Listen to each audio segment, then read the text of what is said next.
디지털 문맹이 되면 선택지가 줄어든다. 60대 이상 세대에서 가장 크게 체감되는 말이다.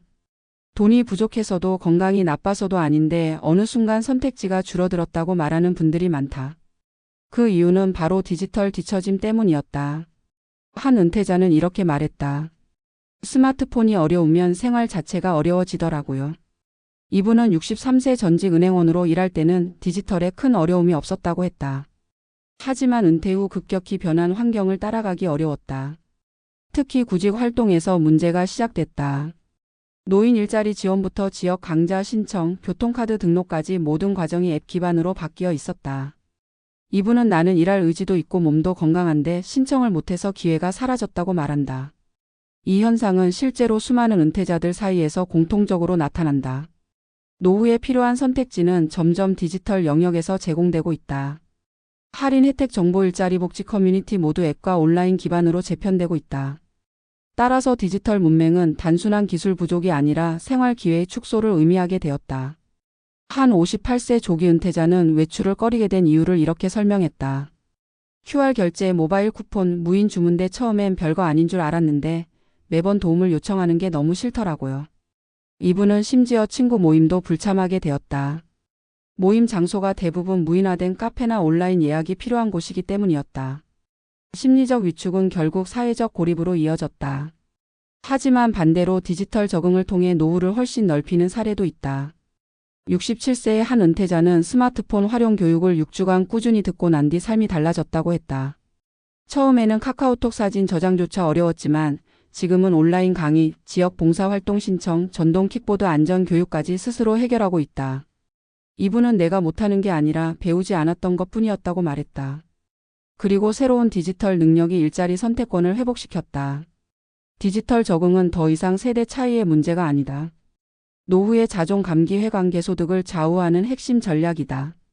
그럼 60대 이후에 실질적으로 도움이 되는 디지털 적응 전략은 무엇일까? 첫째, 필요해서 배우는 것보다 먼저 익숙해지는 것이다. 대부분의 은퇴자들이 디지털을 배울 때 가장 힘들어하는 건 급한 상황에서 처음 사용하는 것이다. 예를 들어 전동차 탑승 시 QR 예매, 무인 창구 이용, 보건소 예약 등 갑자기 필요한 순간이 오면 그때는 배우기조차 어렵다. 따라서 평소에 자주 쓰이지 않는 앱도 미리 열어보고 눌러보는 탐색 습관이 필요하다. 문제 해결 능력은 사용 빈도보다 두려움을 줄이는 경험에서 생긴다. 둘째, 아는 사람을 교사로 만드는 것이다. 전문 교육보다 주변 사람과의 반복적인 작은 학습이 효과적이라는 연구 결과도 있다. 자녀나 손주에게 그냥 대신해줘라고 말하는 대신 어떻게 하는 건지 차근차근 알려달라고 요청하는 게 중요하다. 이 작은 변화를 실천한 한 60대 남성은 디지털 도움 요청을 가족과의 관계 회복 기회로 사용했다고 말한다. 가르치는 과정에서 자연스러운 대화가 생기고 배우는 자신도 성취감을 얻는다. 셋째, 실전과 가까운 학습을 활용하는 것이다. 스마트폰 기초를 배우는 것만으로는 일상 변화가 크지 않다. 하지만 내가 실제로 자주 쓰는 기능을 중심으로 학습하면 적응 속도가 빠르게 올라간다. 예를 들어 버스 카드 충전, 지도 앱 목적지 설정, 카페 무인 주문, 의료 예약 등 실전에 기반한 연습이 효과적이다. 한 65세 여성은 지도 앱만 익숙해졌는데도 외출이 2배는 편해졌다고 말한다. 넷째, 디지털 기기를 일자리 도구로 바라보는 관점 전환이다. 이 시점이 오면 적응은 더 빠르게 진행된다. 예를 들어 노인 일자리 지원도 대부분 온라인으로 이루어지고 단시간 근로 공고, 쿠팡 플렉스 같은 소규모 부업도 앱을 통해 제공된다. 디지털 활용은 결국 노후 수입의 다양성과 연결된다. 60대가 디지털을 익힐수록 재정적 선택지는 넓어지고 인출 속도는 늦어지고 삶의 여유가 생긴다. 마지막으로 디지털을 배우는 환경을 일상 루틴에 넣는 것이다. 일주일에 4시간씩 배우는 것보다 하루 10분씩 새로운 기능을 눌러보는 것이 효과적이다. 습관이 되면 두려움이 줄고 새로운 기능도 자연스럽게 받아들여진다. 60대 이후의 삶에서 가장 중요한 건 뒤처지지 않는 것이 아니다. 고립되지 않는 것이다. 디지털 적응은 나이를 뛰어넘어 관계를 이어주고 정보를 열어주며 기회를 확장시키는 기술이다. 그러나 무엇보다 중요한 건 자신은 배울 수 있다는 믿음이다. 디지털 문맹이 되면 선택지는 줄어든다. 하지만 디지털 적응을 시작하는 순간 잃었던 선택지는 다시 넓어진다. 그리고 그 선택지가 결국 은퇴 이후의 삶을 지켜주는 안전망이 된다. 은퇴 이후의 삶에서 디지털 적응이라는 주제를 마주하면 많은 분들은 이렇게 말한다. 내 나이에 이제 뭘 더 배워. 그냥 아날로그로 살면 되지. 하지만 이 말의 이면에는 중요한 사실이 숨어 있다. 아날로그로 살아가는 것이 불가능해서가 아니라 아날로그만으로는 더 이상 일상생활을 온전히 유지하기 어렵다는 현실 말이다. 문제는 디지털 적응이 기술 문제가 아니라 정서와 자존감의 문제라는 점이다. 그래서 많은 은퇴자들의 어려움은 기능 부족보다 감정적 저항에서 비롯된다. 배우는 과정이 낯설고 모르는 상황이 불편하고 실수하는 것이 두려운 것이다. 하지만 이 감정은 절대 개인의 능력 부족이 아니다. 환경이 너무 빠르게 변화했고 배우는 속도를 따라올 시간을 충분히 주지 않았기 때문일 뿐이다. 실제 상담에서 만난 61세 남성은 자신을 디지털 포기자라고 표현했다. 하지만 대화를 이어가다 보니 포기의 이유는 기술이 아니라 단 한 번의 경험에서 비롯된 상처였다. 무인 키오스크 앞에서 길게 줄이 늘어선 상황에서 화면을 잘못 눌러 계속 주문이 초기화되자 뒤에서 한 젊은 사람이 툭 내뱉었다. 아저씨, 그냥 직원 불러요. 그 말이 너무 창피해 한동안 외식도 하지 않았다고 털어놓았다. 이런 경험은 기술적 문제가 아니라 존엄의 문제다. 그리고 이 존엄의 상처가 디지털에 대한 두려움을 만들어낸다. 반대로 매우 작은 성공 경험 하나가 새로운 세계를 열어주는 경우도 많다. 한 67세 여성은 처음으로 무인 카페 주문을 성공한 뒤 스스로 놀랐다고 말했다. 나는 평생 이런 걸 못할 줄 알았는데 알고 보니 그냥 해보기만 하면 되더라고요. 그 이후 이분은 지하철 환승 정보 보기, 병원 예약, 정부 지원금 신청까지 스스로 해내기 시작했다. 성취감이 자존감을 만들고 자존감이 행동을 바꾸며 행동이 다시 새로운 기회를 만든 것이다. 은퇴 이후 디지털 적응은 단순히 불편함 해소를 넘어 훨씬 근본적인 문제들과 연결되어 있다. 우선 노후의 재정 관리 방식이 디지털을 중심으로 재편되고 있다. 연금 수령액 조회, 세금 납부, 공공서비스 신청, 각종 지원금 확인이 대부분 온라인 기반으로 이뤄진다. 디지털에 익숙하지 않으면 놓치는 혜택이 많아지고 간단한 절차라도 어렵게 느껴지면서 경제적 비용이 증가한다. 실제로 디지털 활용 능력이 높은 60대는 월 평균 생활비 절감 폭이 훨씬 크다는 연구도 있다. 할인 정보 접근성, 온라인 가격 비교, 전자고지서 활용, 금융상품 관리 등에서 격차가 발생한다. 따라서 디지털 적응은 수입만이 아니라 지출 구조까지 바꾸는 힘을 갖고 있다. 또한 노후의 관계 유지에도 결정적인 영향을 미친다. 실제 은퇴자 모임에서 진행한 조사에서는 디지털 사용 능력이 낮은 분들이 사회적 활동 참여도가 크게 떨어지는 것으로 나타났다. 카카오톡 모임방을 읽지 못해 일정에 뒤처지고 온라인 기반의 커뮤니티에 참여하지 못하고 정보를 제때 받지 못해 자연스러운 관계 단절로 이어지는 것이다. 사회적 연결이 줄어들면 고립이 심해지고 고립은 무기력과 우울의 출발점이 된다. 결국 디지털 적응은 사회적 생존과도 깊이 연결되어 있다. 심리적 측면에서도 중요한 변화가 일어난다. 은퇴 후 가장 큰 스트레스 요인은 역할 상실과 시간의 공백이다. 이때 디지털은 역할 회복의 도구가 될 수 있다. 온라인 강좌로 새로운 기술을 배우고 앱을 통해 봉사활동을 찾고 유튜브나 블로그로 경험을 공유하며 또 다른 사회적 역할을 세울 수 있다.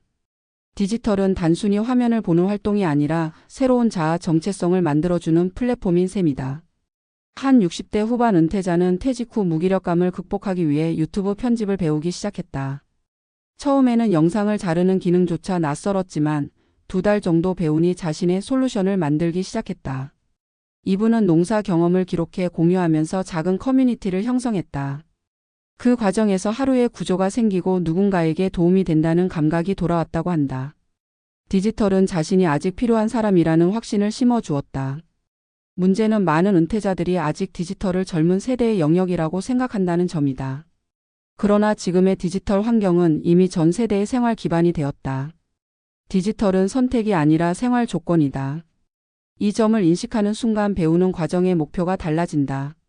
편한 삶을 위한 선택이 아니라 일상과 관계와 기회를 지키기 위한 생존 전략이 되는 것이다.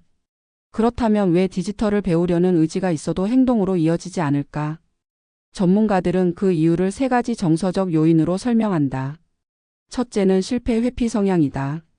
젊을 때는 새로운 것을 시도하며 자연스럽게 실수했지만 나이가 들수록 실수에 대한 두려움이 커진다. 그러나 디지털 학습은 실수를 전제로 한다. 버튼을 잘못 눌러도 괜찮고 앱이 갑자기 종료되어도 다시 시작하면 된다. 이 단순한 사실을 이해하는데도 용기가 필요하다.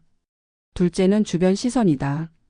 낯선 기술을 다루며 생기는 작은 시행착오조차 창피하게 느껴진다. 하지만 디지털을 익힌 은퇴자들의 공통된 말은 하나다. 남들은 생각보다 나를 신경 쓰지 않는다. 창피함은 타인의 시선이 아니라 자신의 판단에서 비롯된 감정이다. 이 감정을 넘어서는 순간 적응이 시작된다. 셋째는 과거의 성공 경험이 발목을 잡는 경우다. 현업에서는 인정받고 능력 있었던 사람들이 오히려 디지털 적응에서 더 큰 부담을 느낀다. 예전에는 무엇이든 금방 배웠는데 이제는 왜 이리 어렵냐는 실망감이 생기는 것이다. 하지만 인생 후반부의 학습은 속도를 겨루는 과정이 아니다. 지식 습득이 아니라 새로운 경험을 받아들이는 유연성의 문제다. 따라서 배우는데 시간이 걸리는 것은 자연스럽고 정상이지만 포기하는 것은 오히려 비정상이다. 디지털 적응은 노후의 삶에서 미래를 결정하는 중요한 분기점이 되고 있다. 기회를 잃는 사람과 기회를 얻는 사람은 단순히 기술 능력의 차이가 아니라 배우려는 자세의 차이다. 특히 디지털 적응을 이룬 은퇴자들은 공통적으로 한 가지를 강조한다. 생각보다 어렵지 않았다. 어려웠던 건 시작하기 전까지였다. 이 말은 많은 은퇴자들에게 중요한 통찰을 준다. 두려움은 배우기 전까지 가장 크게 느껴지고 배우기 시작하면 점점 작아진다는 사실이다. 그리고 디지털 적응은 나이가 들수록 더 중요한 가치를 가진다. 기술을 배운다는 것은 단지 기능을 익히는 것이 아니다. 세상과 연결되고 자신의 역할을 다시 세우고 정보와 기회로 접근할 수 있는 능력을 회복하는 과정이다. 이 과정은 노후의 삶의 안전망을 만들어준다. 경제적 문제를 줄이고 사회적 관계를 확장하며 심리적 안정감을 되찾게 한다. 은퇴 후 가장 빠르게 무너지는 것은 체력도 아니고 돈도 아니다. 바로 자신이 시대에서 뒤처진다는 감정이다. 이 감정이 깊어지면 삶의 선택지는 눈에 띄게 줄어든다. 하지만 디지털 적응을 시작하는 순간 잃어버린 선택지들은 다시 열리고 삶의 자존감도 회복된다. 디지털은 노년의 부담이 아니라 노년을 지켜주는 도구라는 사실을 잊지 말아야 한다. 마지막으로 전하고 싶은 메시지는 단순하다. 디지털을 못하는 것이 나이가 들어서가 아니라 익힐 기회가 부족했기 때문이라는 점이다. 배우는 것에는 늦은 시점이 없고 기술은 언제든지 새롭게 익힐 수 있다. 중요한 건 능력이 아니라 의지이고 속도가 아니라 방향이다. 디지털 적응은 노후를 다시 여는 열쇠다.